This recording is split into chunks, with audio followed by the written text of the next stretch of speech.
Today, many households are feeling the pressure, and the election is missing the point.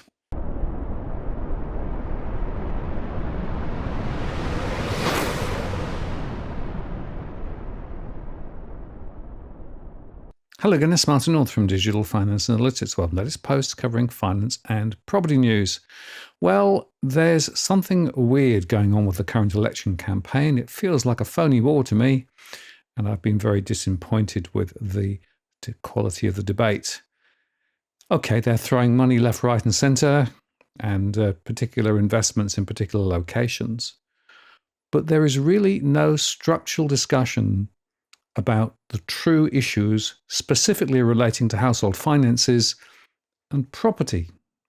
Now, I, of course, continue to model what's going on. And today what I want to do is to give you the update for March, which sets the backcloth for my show on Tuesday, where I'm going to be looking at the postcode analysis and specifically ask, where are households hurting the most? And by the way, if you'd like me to analyze a particular postcode on Tuesday, feel free to put the postcode in the chat below and I'll make sure it's incorporated. Or you can come on live on Tuesday and ask me then about my latest analysis down at the postcode level. This is a really critical issue because, frankly, I don't believe that politicians have really come to terms with just how many households across the country are in significant financial pressure, thanks to many years of bad policy. And frankly, the promises or the aspirations that people are talking about from a political perspective are misaligned with where people actually are and what needs to be done. So what I want to do today is to go into a bit of detail and set up the conversation for Tuesday. And I'm going to do that a couple of ways. The first one is just to highlight the gap. This article, of course, talks about the $90 billion super rout and the likelihood that it will trigger RBA cash rates. And it's certainly quite likely that we will see the RBA reacting. Although, of course, if inflation remains sticky or goes higher, and of course, many people are modeling higher inflation now because of Trump and the tariffs, then it may not be as easy to cut rates. And it'll be this contention between employment, which is still, of course, pretty strong in Australia, and the pressure on the broader economy. I do find it quite interesting that articles like this are still coming out quite often, where the journalists are highlighting how magically, because of the slight rate cut we've had, prices continue to rise, and the prop track people here have come out with more examples of 6% plus rises over the last quarter. And I do certainly recognize that in some parts of the country, particularly houses, we are seeing prices still rise, but they are unaffordable for many people. And the trouble that I see is that if rates are cut by the RBA in response to these global uncertainties and the Trump trade, etc., then what we're going to do is put another rocket under home prices, which are already massively unaffordable. But the problem I've got is it's the rental sector in Australia, which is where the rubber hits the road in terms of financial pressure. And there's been very little discussion through the campaign so far, specifically in the rental sector. Obviously, the strategies need to be to reduce migration significantly to take some of the demand off the rental sector in particular, and also to think about the supply of the right houses in the right place. Unfortunately, that really hasn't gone very well either. And so we are left in this limbo land where the politicians are not actually coming to terms with the true extent of pressure on a very large proportion of households. 1/3 of households plus are in the rental sector. And as we'll see shortly, many of those have huge financial pressures. And just to take that conversation a little further, the ABC published an interactive piece just recently called "The Rent Crisis Behind Australia's Two-Faced Cities." And the data that they present and the way they present it is quite innovative. So I'm going to use a couple of slides that they've shown us. But what it's doing is it's highlighting that for some, things are not bad at all, but for many others, particularly in the rental sector, it's a problem. And they use this technique here to highlight that at the start of the pandemic, just 2% of postcodes were out of reach for the average income rental household. Now they're using the 30% or more of household incomes before tax, which is a gross income 30%. I've said for many long months and years that this 30% measure is not very accurate. It doesn't really work, which is why I use a different method for my stress analysis. But nevertheless, they say a few years ago, it was 2%. And then they run it forward and say 4 years later, close to 70% of postcodes are beyond reach in the rental sector, according to the latest data. Actually, 68.7% of postcodes are out of reach. And you can see there the difference between affordable and unaffordable. And they look specifically at the story in Perth, and they showed the shift from 2020 to 2024 in terms of the lower levels of stress versus the higher levels of stress. And certainly I've been modelling increasing stress, particularly in Perth, but elsewhere too in recent times. And they go on to say that actually this is not a particularly new story in Sydney, which has long excluded certain groups from vast swathes of the city. And here they show, for example, areas of Liverpool where things are a little more affordable, Rouse Hill less so, Balmain less so, Bondi even less so, and French's Forest in other areas even more unaffordable. And they go on to say that if you look at some of the other cities like Adelaide, where 69% of postcodes are out of reach, or Perth at 68.7%, Sydney 55.1%, and regional Queensland at 50%. The story means that this is not just in the major centres. As they say, it's a similar story across the country in capital cities and regional areas alike. Average income households are being priced out of the neighbourhoods that they would want to call home. And then they go on to show that if you look at it particularly from the point of view of cohorts, for example, the average rental household income is 55.1% of postcodes out of reach, but single working parents show that 62.1% of properties are out of reach. Remember, we're talking rental here, not owner-occupier. The minimum wage couple, 80% of properties are out of reach. For a single pensioner, pretty much all properties are out of reach. And for a single person on benefits, well, it's just stupidly out of reach. And frankly, this gets to the heart of the issue that I keep coming back to and why I press and continue to press on my modelling. Because I don't think that the political dialogue in Australia is actually sufficiently aligned to dealing with the real pressures on real households. Of course, these are hard questions.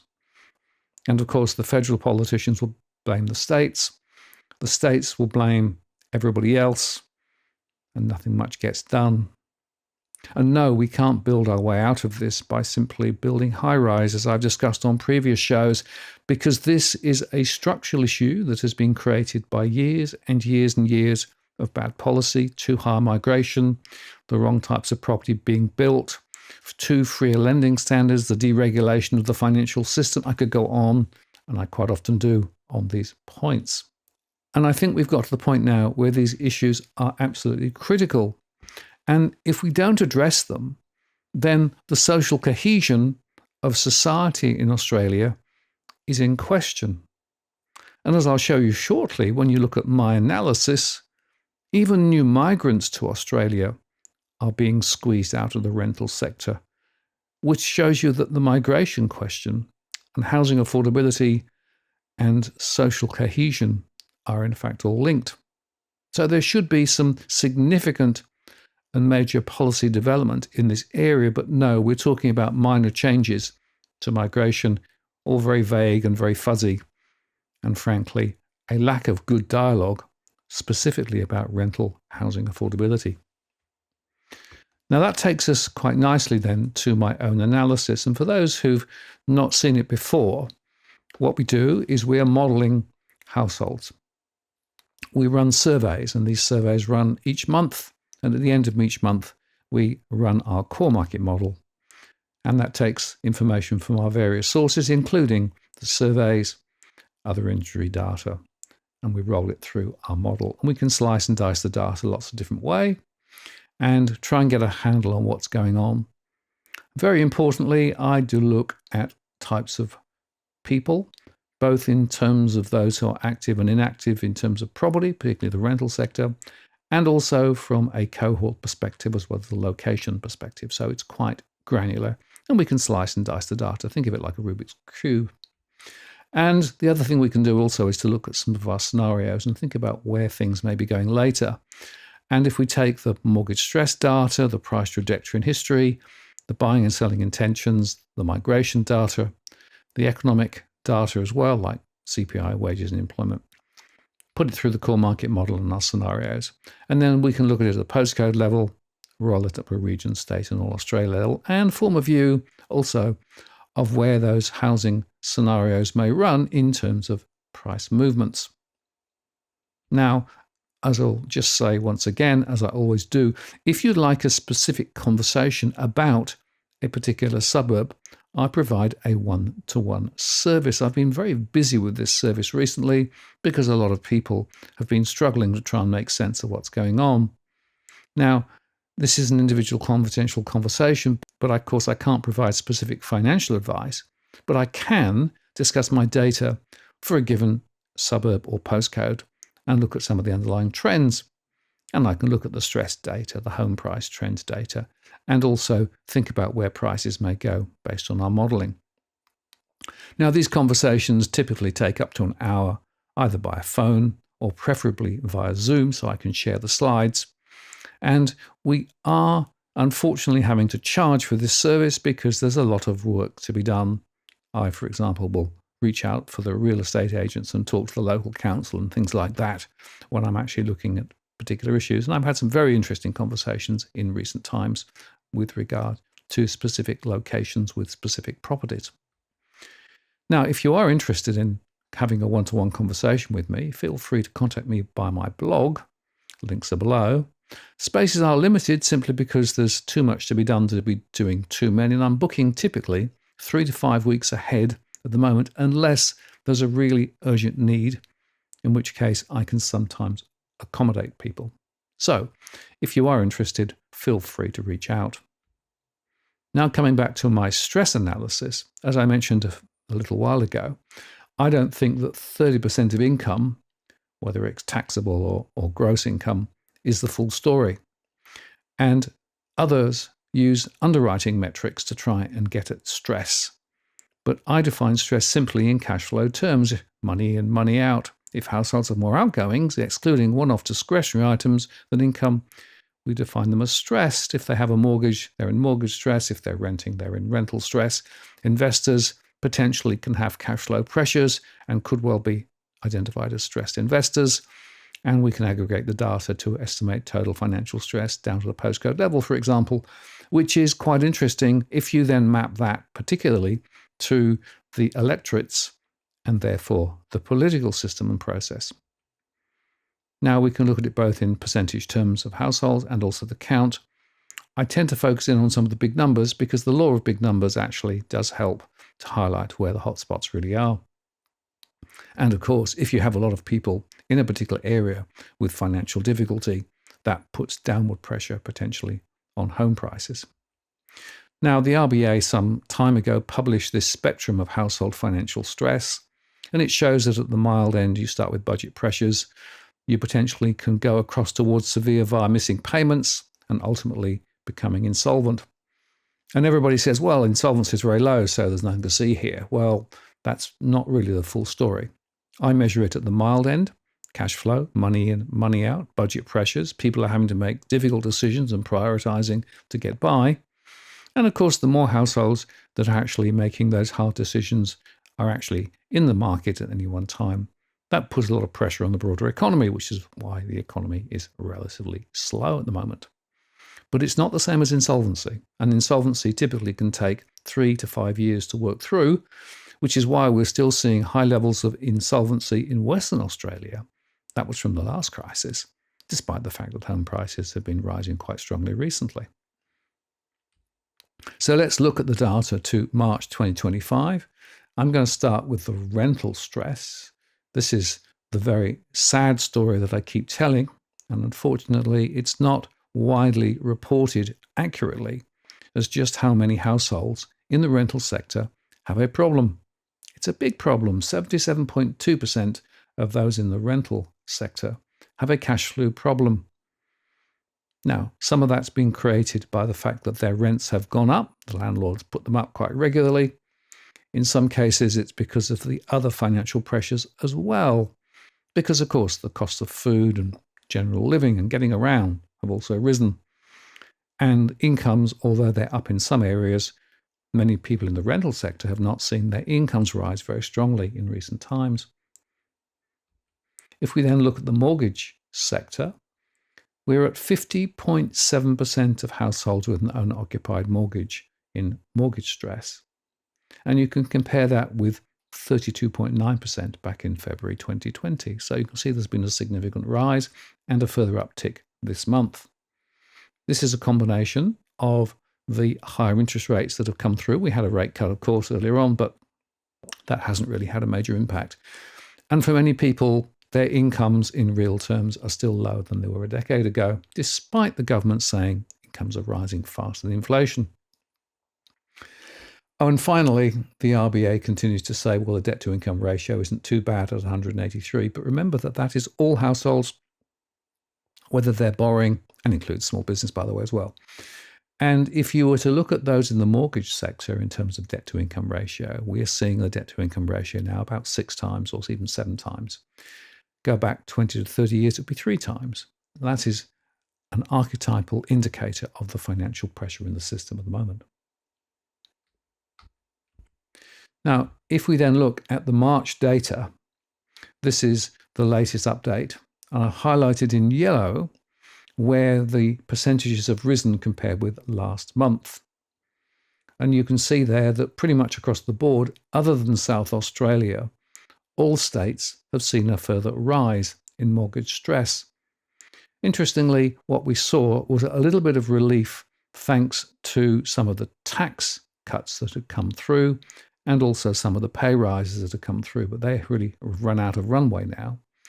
And so pretty much across the board, it's 50.7% of households in mortgage stress, which is 1.88 million. And it's interesting just to think about the implications of that. 1.8 million households across the country in mortgage stress. If we look at rental stress, other than the ACT and Queensland, which saw small moves, and the WA story, which did see some fall, 77.2% of households in rental stress equate to 2.38 million households in rental stress. Investor stress also went up, 17.3%, more than 508,000 stressed investors. These are people who have an investment property, and the cash flow pressures mean that they really are not making any returns. And of course, if prices are rising, maybe they'll be happy with that. But recently prices were drifting lower. And as a result of that, we saw more investors actually selling their property, which reduced the stock. For investors, the question is, how many first-time buyers were able to buy those, or did other property investors hoover them up? And my analysis suggests that quite a lot of it showed investors hoovered up the properties that were being sold. And then finally, the aggregate financial stress metric, which is the combination of mortgage stress, rental stress, and investor stress. And you can see there that 48.1%, it went up again from last month. And that relates to 4.77 million households of the 10 million households in Australia. So around half of all households in the country have significant cash flow pressures. Now, that's not a story that the politicians want to talk about, nor indeed is it one where I think policies that are being proposed at the moment are anywhere close to solving it. Frankly, another $150 on electricity will not solve the problem. These endemic structural issues that we have in the country. And it's putting a lot of pressure on a lot of households. And as I said before, the problem with this is that this translates not just into financial pressure, but also into social pressure. So we see things like rising crime rates, family violence, some of the other soft underbelly problems that we see in society. In fact, I've been arguing for some time that social cohesion in Australia is absolutely at risk at the moment, simply because of bad policy. And yet I don't hear any discussion about that through the political campaign. They've gone back to tactical issues rather than dealing with the strategic issues that I think are so important. And I think that's a disgrace. But unfortunately, pretty much everybody in the political system is playing that game. There are a few minor parties who've been more vocal on issues, but even their discussions about the tent cities, for example, and the lack of social cohesion are pretty limited. Why? Well, because actually the voters who are more likely to turn out perhaps are not in this cohort. Maybe they're in another cohort. Maybe they've got lots of property investments. Maybe they're owning their property outright. And of course, there is this other story in Australia. There are people doing fine. There are people with significant pay rises. And so we've got this bifurcation between the haves and the have-nots, between those that are actually within the political system and who are frankly being addressed left, right, and centre by the politicians, and those who are outside the system and frankly are being left behind. It's a pretty bad story, I think. Now, what we can do is to look in more detail at the analysis I did. And I'm going to start with mortgage stress. And here is the latest data on mortgage stress.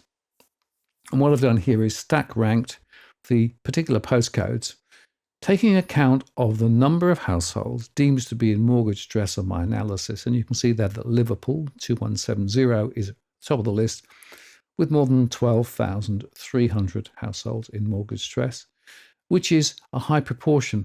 Campbelltown 2560 is also on the list there, slightly smaller number, but you can see there a very high proportion.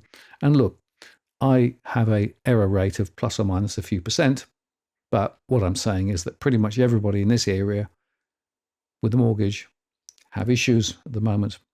Then we go to Western Australia, 6065, and then to Toowoomba, 4350, Roxburgh Park in Victoria, 3064, Camden in New South Wales, 2570, Narre Warren in Victoria, 3805, Berwick and Harkaway, 3806, Pakenham, 3810, back to New South Wales to Riverstone, 2765, and then Tarnik back in Victoria, 3029, Ballarat, 3350, so regional centre there, as well as Toowoomba, of course, up in Queensland, and then Gundaroo, 2620, and Merriwa in Western Australia. And the thing I want to highlight here is that quite a few of these postcodes are actually these high growth corridors where we've had lots of building of new properties in recent years, lots of people mortgaged to the gills, lots of people, of course, living in properties with almost no land, and frankly, crammed in left, right, and centre. Very often, infrastructure isn't following. And the infrastructure problem means that people are spending a lot on getting around, which is one of the reasons why I continue to analyse cash flow, not just around the mortgage payment or the rental payment, but the total money in, money out, because quite often people in these far-flung areas are just spending a whole lot more just to get around, to access services. And quite often, by the way, are also commuting much further. And in some cases, particularly in Western Sydney, are paying massive amounts in tolls just to be able to get into the city. Now, I also model risk of default. Now, risk of default is my forward-looking view of what I think may happen, particularly if things play out in my baseline scenario. And defaults are very low, as I've said. But nevertheless, if you look at, for example, Cranbourne, 3977 in Victoria, there's more than 1,000 households there that are close to the edge and could default over the next 12 months. In fact, the default rate there will be about 5%.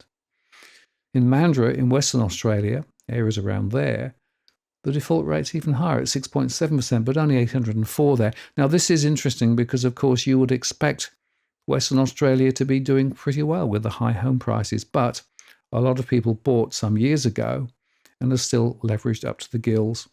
And as a result of that, their cash flow pressures are huge. Then we go to Roxburgh Park, 3064, followed then by Armidale in Western Australia, 6112, Success in Western Australia, 6164, and then Tarneit in Victoria, 3029. Bundaberg in Queensland, 4670, at 5%, still has a risk of default with more than 500 potentially at risk. And Toowoomba, again in Queensland, 4350, another 500 there that could well default over the next 12 months. Derrimut, 3030 in Victoria, a similar sort of count, although a smaller proportion of the total. Gosford on the Central Coast is on the list at 2250, and there more than 500 are in risk. And then we go to Wanneroo, 6065, Coomera in Queensland, 4209, Samson in Western Australia, and Mount Pleasant and Mackay in Queensland, 4740.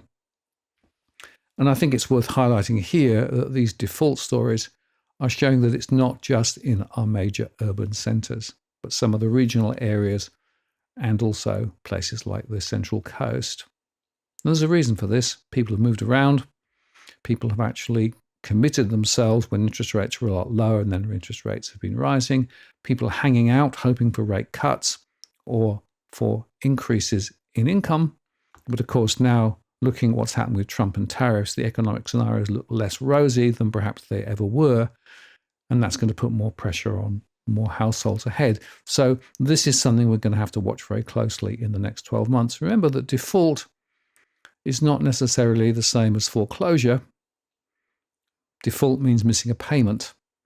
And the banks are quite cautious and careful these days. They don't want to foreclose, so they will extend and pretend. But as I've highlighted before, ASIC's recent report highlighted that the extend and pretend just kick the ball down the road. It doesn't solve the problem at all. Let's now look at rental stress. And here, the postcode with the highest count of those in rental stress is in Liverpool, 2170, with 14,800 in rental stress. Then Toowoomba, 4350, again with more than 14,500. Melbourne, postcode 3000, just over 14,500. Then we go to Southport in Queensland, 4215. Coomera in Queensland, 4209. Westmead in New South Wales, 2145. Campbelltown, 2560. Zetland, 2017. Derrimut, 3030. Bundaberg, 4670 in Queensland. Cranbourne in Victoria, 3977. Tarneit in Victoria, 3029. And Mount Druitt in New South Wales, 2770. And even there in Mount Druitt, we've got more than 9,000 households in financial pressure in the rental sector, which is about 88% of households in the postcode in the rental sector. If we look at the investor story, obviously this is a different cohort and a different story. And at the top of the list, we've got Wembley in Western Australia, 6014, with more than 4,500 stressed investors, about half of those with property. Brumson Beach up in Queensland, 4871, is right up there with a number of investors struggling to make returns. Now here, one of the other factors I believe is the recent bad weather and the floods and those sorts of things which are not helping. In Western Australia, in postcode 6149, Bull Creek is up there as well, with about 3,200 stressed investors. Westmead in New South Wales, 2145. Narrabeen in New South Wales, 2065. Cranbourne in Victoria, 3977, Toowoomba in Queensland 4350, Rutherford in New South Wales 2320, Paradise Point in Queensland 4216, Bundaberg in Queensland 4670, South Yarra in Victoria 3141, with more than 2,500 investors who are stressed, Randwick in New South Wales 2031, and Yatala in Queensland 4207. And then we can look at the total story with regard to financial stress. This is the aggregate between all the different types of stress. And Toowoomba, postcode 4350, has the prize with more than 28,500 households, or 59%, having cash flow pressures at the moment. Liverpool, postcode 2170, with 28,000, is also next. Then Campbelltown 2560, Roxburgh Park in Victoria 3064, Tarnet, Hoppers Crossing 3029, Derrimut and Point Cook in Victoria 3030, Cranbourne in Victoria 3977, Centre of Melbourne, postcode 3000, Ipswich in Queensland 4305, Mount Druitt in New South Wales 2770, Wanneroo in Western Australia 6065, Ballarat 3350, Westmead in New South Wales at 2145, Blacktown in New South Wales 2148, and Belbird Park and Brookwater in Queensland 4300. And even there, we have around 15,000 households in financial stress, which is about 64% of households in the postcode. So that gives you the top-down view of my latest analysis, and it tells you that not all postcodes are equally pressurized, but there are some where things are looking very dire at the moment. And unfortunately, large cohorts of people have to make really tough decisions about what to spend money on. And in some cases, they're swapping meals for paying somewhere to live, or not going and getting medical treatment, or cutting corners on what they're eating. This is pretty dire. And unfortunately, with the cost of living continuing to rise, this isn't going to get easier anytime soon. Now, the other dimension that we use in our modeling is our scenarios. And I often come back to this to highlight again that scenarios are simply ways of exploring different futures. They are not predictions, they're not forecasts. I'm trying to get to the sensitivities in the economy, not trying to make predictions. None of these scenarios may turn out to be right. Things change. Trump, for example. But we use a framework driven from our core market model. And then we can look at 3 potential outcomes updated with the latest data and the results, and the scenarios running from today looking forward. So here are the current scenarios. I still use the 3, but I have made some updates. The best case is the Goldilocks zone, where we see rate cuts in May, and later in the year we see some more cuts. We see the inflation still coming down in line with RBA expectations. We see wage rises faster than inflation. We don't get a recession in Australia, but we still have very strong migration, which remains above average.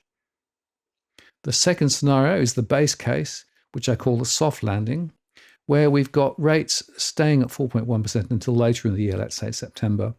We see a fall in inflation, but then an uptick in inflation later, and it stays stubbornly above the target, the RBA target that is, until 2026. But we don't get a recession in Australia.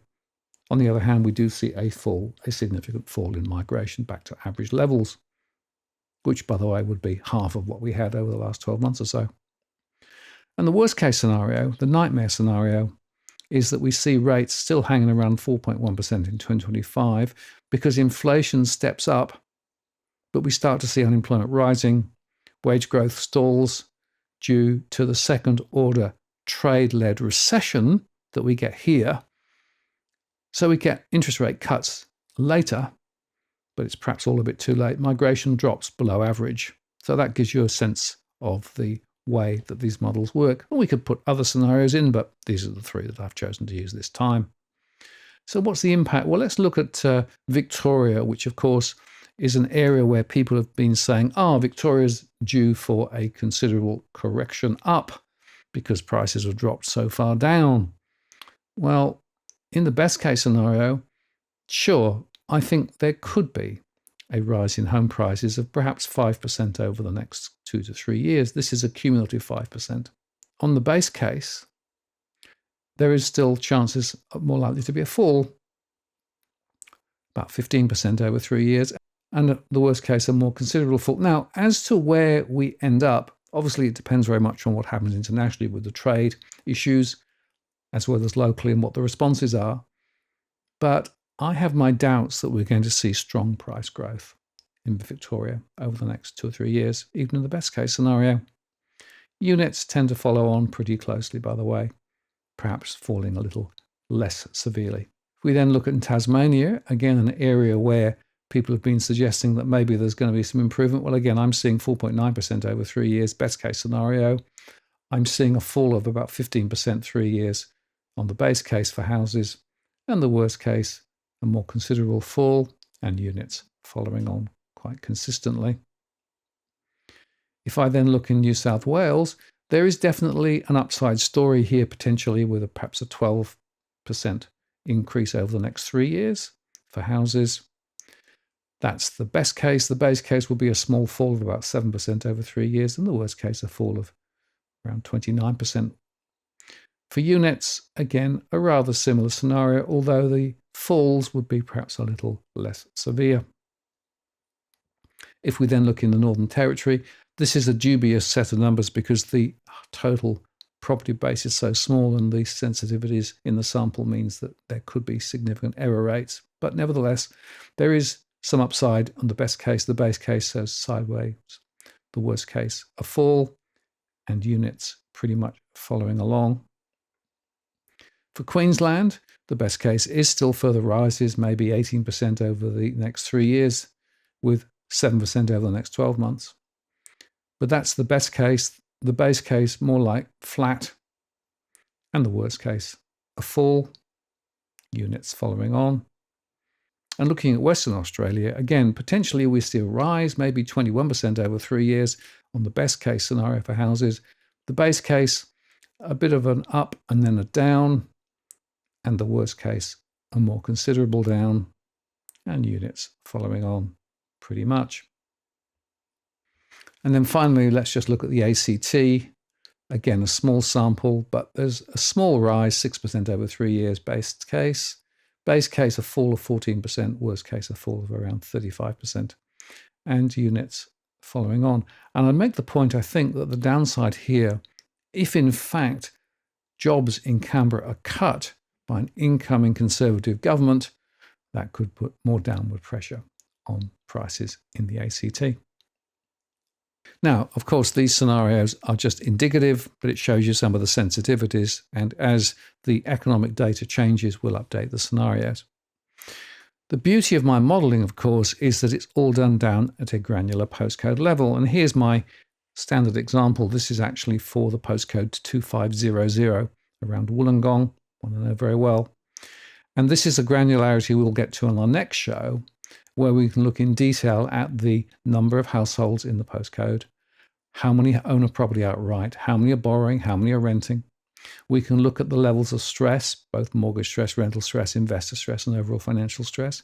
We can look at the property mix.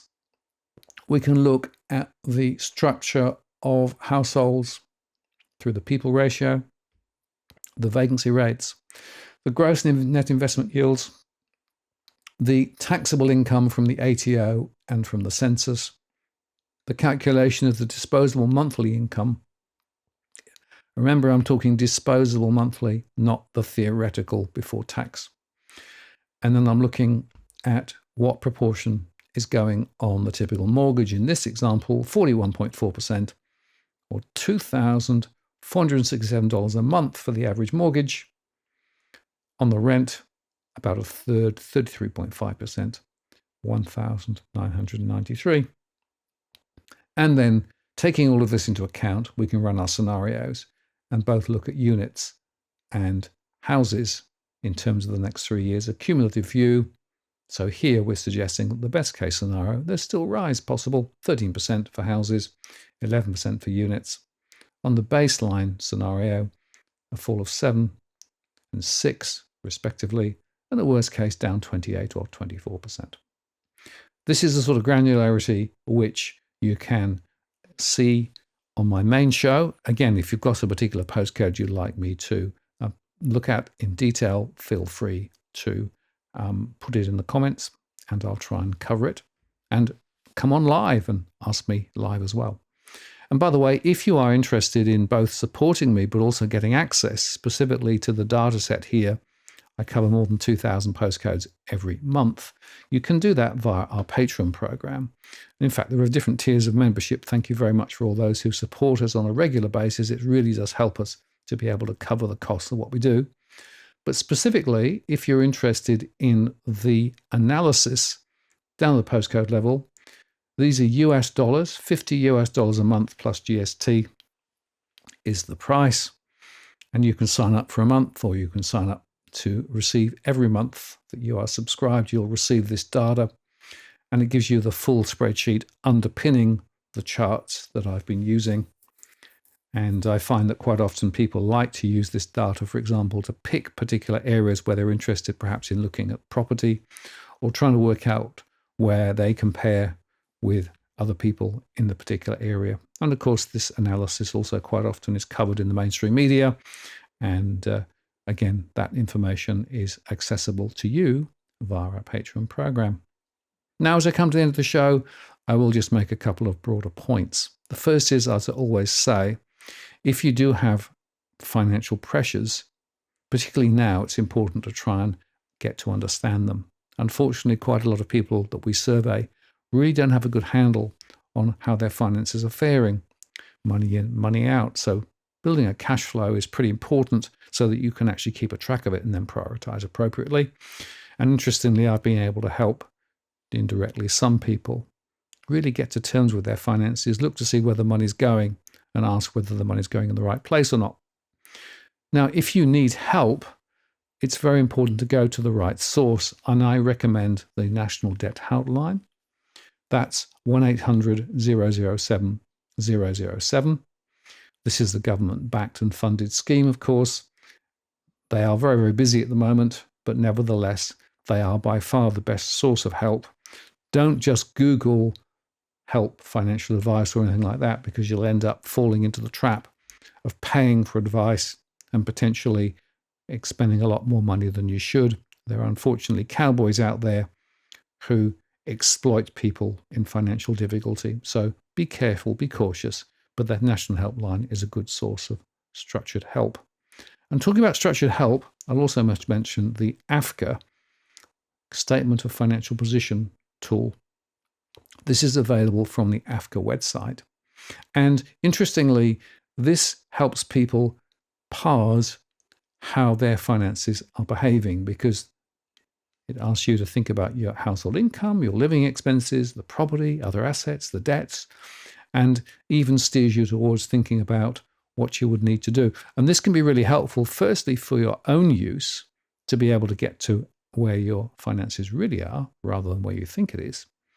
And then secondly, if you do have an issue and you need to talk to the bank or indeed talk to a debt counsellor, this information can be a very valuable source of information to be able to be going through it in a structured way. Because what I find quite often is that people get into some difficulty trying to understand how to deal with their finances. And, top line is, if you have high interest rate debts, pay those off first.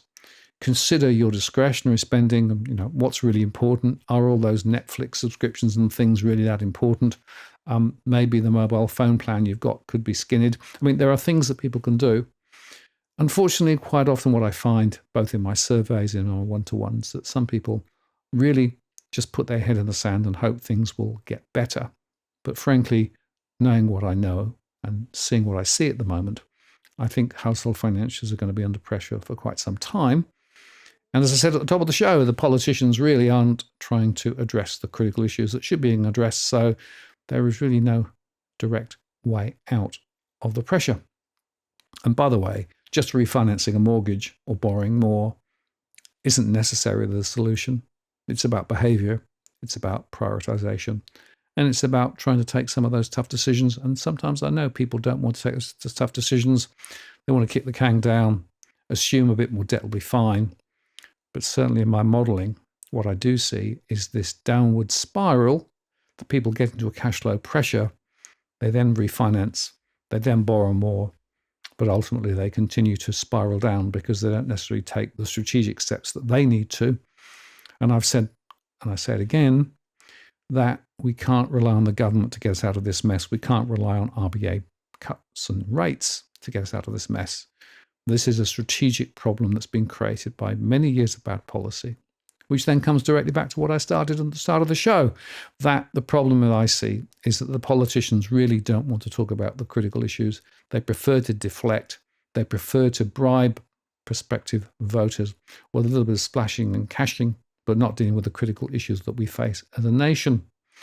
And that's a problem because structurally, we do have some very important opportunities in Australia. Of course, we have the resources and we have the land and everything else, but unfortunately, the opportunity is being squandered. It has been squandered through to bad policy, due to bad policy over the last 20 to 30 years, particularly. And we're reaping the whirlwind, I'm afraid, at the moment. So it is time, I think, for a change. And as I've said on previous shows, maybe just thinking harder about who to vote for is worth spending the time thinking about. And just to recap, if you'd like to join me on my live show on Tuesday, it's at 8 p.m. Sydney time. And there I'll be going through the postcode analysis and specifically homing in on where the households are hurting the most. And if there's a particular postcode you'd like me to analyze, you can come on live and ask for it live. Or if it's easier, put it in the chat and I'll make sure it's covered on Tuesday. So the bottom line is this, that we have many households who are in significant financial peril at the moment. And I don't believe that the political dialogue so far through this election campaign is coming anywhere close to tackling some of the structural issues that we have. Shame on them, but maybe also shame on us for not putting more pressure back on them. I'm Martin North from Digital Finance Analytics. Many thanks for watching, and I'll see you again next time.